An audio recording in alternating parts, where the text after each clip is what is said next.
Hi, Dr. Reagan Robertson, CCO of Productive Dentist Academy here, and I have a question for you. Are you finding it hard to get your team aligned to your vision, but you know you deserve growth just like everybody else? That's why we've created the PDA Productivity Workshop. For nearly 20 years, PDA workshops have helped dentists just like you align their teams, get control of scheduling, and create productive practices that they love walking into every day. Just imagine how you will feel when you know your schedule is productive, your systems are humming, and your team is aligned to your vision. It's simple, but it's not necessarily easy. We can help. The demand for these workshops is so high that our March 2023 workshop is completely sold out. But there are still seats available for the only remaining workshop in September 2023. Visit productivedentist.com/workshop. That's productivedentist.com/workshop to secure your seats now. Hello, everyone. This is Dr. Bruce B. Baird, and you're listening to the Productive Dentist Podcast. In this podcast, I will give you everything that I've learned over the last 40 years in dentistry, working with thousands of dentists. I'll tell you, it's not that my way is the only way. It's just one that has worked extremely well for me, and I'd love to share that with you, so you too can enjoy the choices and lifestyle that productivity allows. More time for things you love, increased pay, better team relationships, and lowered stress. Let's get into it with this week's episode of the Productive Dentist Podcast.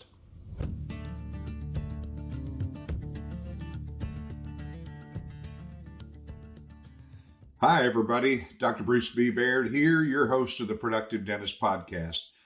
You know, I just love having this opportunity to share my experience and knowledge with all of you here on this podcast. Dentistry can be a lonely business, but I don't believe any dentist should feel alone, which is really why I started this podcast. Last year, I was honored to learn that you voted me as one of the top 3 best podcasts of 2021 by dentalpodcast.org. And I'm excited to announce that I've been nominated again. And if you have found value in hearing what we talk about, I'd sure appreciate your vote. Head on over to dentalpodcast.org to vote for the Productive Dentist Podcast so others have the chance to learn about this podcast. Again, head over to dentalpodcast.org to vote for the Productive Dentist Podcast. And thanks so much for your support. This is Dr. Bruce Baird with Productive Dentist Academy, and I'm going to be doing a little bit of a follow-up from our last podcast. I talked about case presentations and getting financial arrangements and how do those fit together. And my philosophy has always been about doing a comprehensive exam. What happens when you're not necessarily doing comprehensive exams? Let's say your new patients go through hygiene first, which I have to say, if I had a large PPO type practice, I'd have them going through hygiene first. The only problem with that is it's really hard to schedule time with you. It's really hard for you to come in on a busy day and spend the type of time necessary to build a relationship with a patient, to even get to know what the heck their name is. I mean, it's very difficult. That's not to say that there's not some super successful offices out there that do it. It's just not the way I chose to practice. I've said before, I want to work on my friends. But let's say your new patients and you don't have a lot of PPE, but they go through hygiene first. And I've seen that happen. And one of my statements would be, you probably have some pretty top-notch hygienists that have a lot of experience and that kind of know what you like to do. And so that can be helpful. I know that we had a 27% decrease in productivity when hygiene saw our new patients first. And the reason that happened was somebody sent out a marketing deal that said, come in for $180 cleaning, exam, and x-rays. I never approved it. It happened. That's what happens in the office when your systems break down. And all of a sudden, I started seeing the numbers go down. And I'm very active when it comes to evaluating what's happened in the practice. And the first month, I thought, okay, it's just a trend. I didn't realize we were even doing that special in hygiene. And then the next month, it dropped more. And then the next month, and I said, what's going on? I really got into it and investigated. I wish I'd have done it a month earlier or 2 months earlier. And I found that, guess what? Patients were coming in just for a cleaning, and I hadn't had time to get in there to check them. And my associates were in there talking to them. And so I'm sitting there in this situation saying, gosh, it really affected me. What would the average treatment plan of a hygiene driven production office be compared to one that's doing a comprehensive exam? Now, a comprehensive exam, I've told you before, our average treatment plan was 13,580. An average uh, hygiene first type office is probably going to be in the 2,500 range. That's not to mean that you couldn't be at 6. And it's not to say that if you were seeing all your new patients, that your presentations might be 6, not 13. So either way, there's room to talk. But my biggest concern is the patient's well-being. And we know in the ADA Code of Ethics, we're supposed to tell the patient what's going on in their mouth. And I said last time, there are people out there telling people, just do one crown and see how it works. And then they'll trust you and they'll come back. A person, and I don't know if you're this way, but I am. I tend to be trusting. And if I like somebody, I trust them immediately. I just do. I love being around people who communicate, and I like getting to know them. And then we become friends. Now, have I been disappointed by friends? Well, sure, we all have.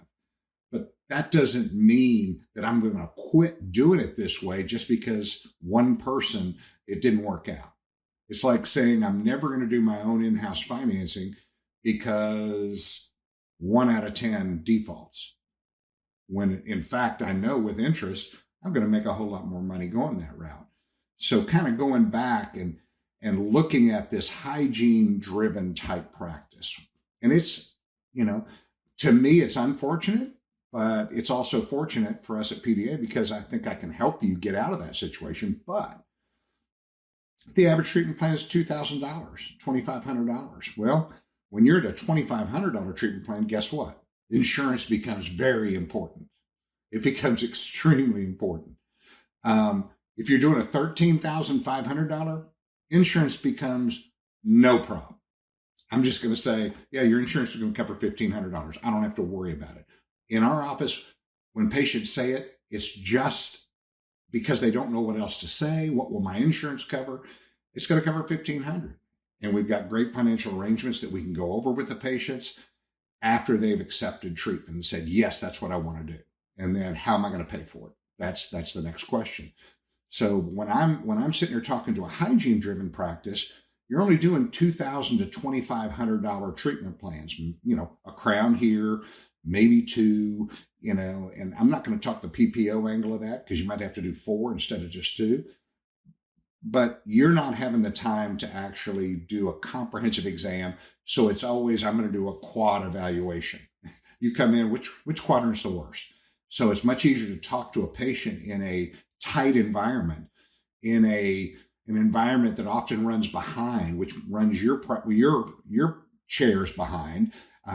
And we're the ones who usually cause our hygienists to run behind. So you kind of combine those things, and it's just not a good environment to go over what are your needs.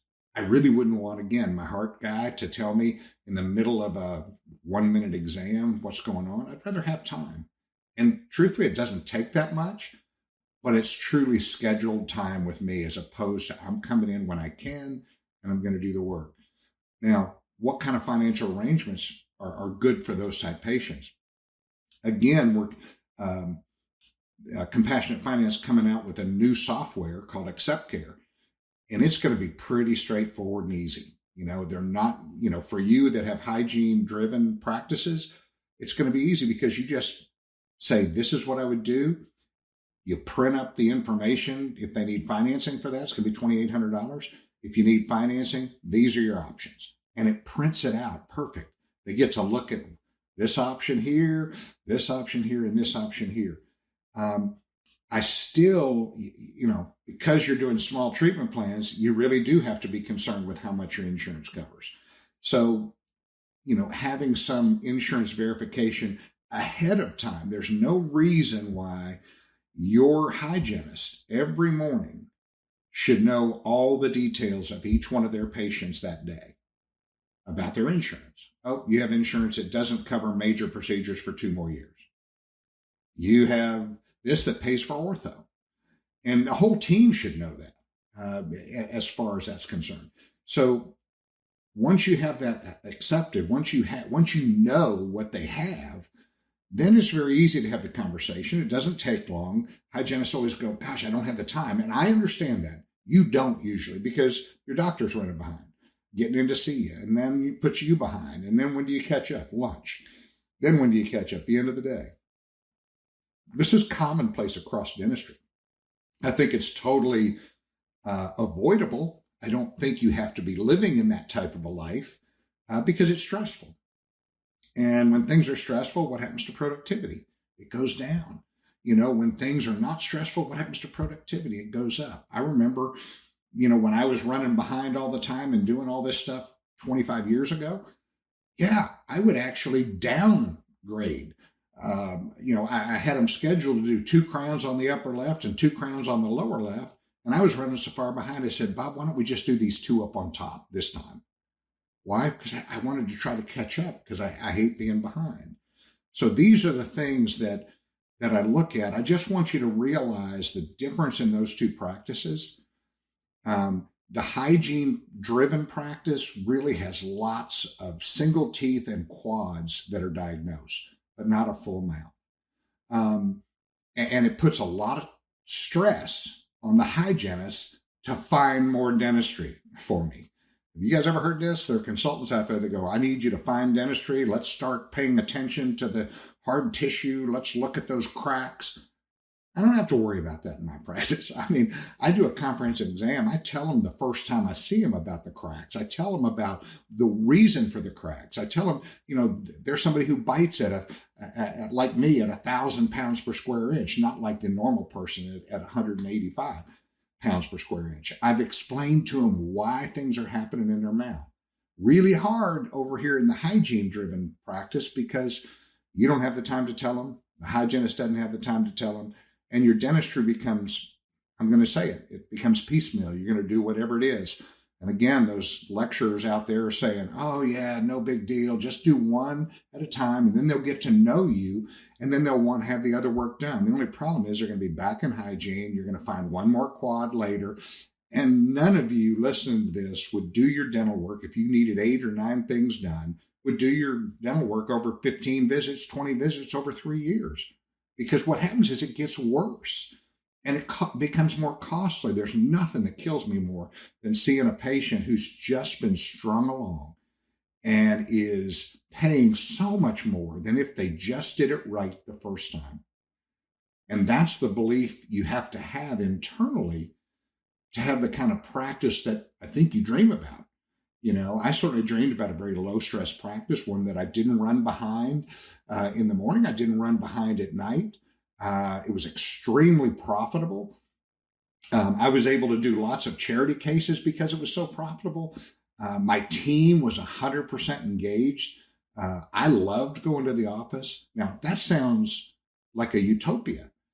And if you had asked me 25 years ago, I'd have said, you are nuts. Can't be done.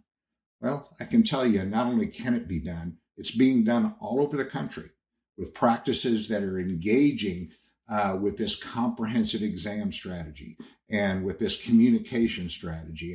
And we've taught thousands at Productive Dentist Academy over 18 years on how to do that, how to have that kind of practice. So anyway, that's another Productive Dentist podcast. I hope it's been interesting. I hope it's been something that's engaging your mind. We have the workshop. So I would tell you, hey, get signed up. And who should you bring? Well, everybody you want to keep. And I hope to see you at a PDA workshop in the future. So have a good holidays. Thanks. Thank you for joining me for this episode of the Productive Dentist Podcast. If you found this episode helpful, make sure you subscribe. Pass it along to a friend. Give us a like on iTunes and Spotify, or drop me an email at podcast@productivedentist.com. Don't forget to check out other podcasts from the Productive Dentist Academy at productivedentistpodcast.com. Join me again next week for another episode of the Productive Dentist Podcast.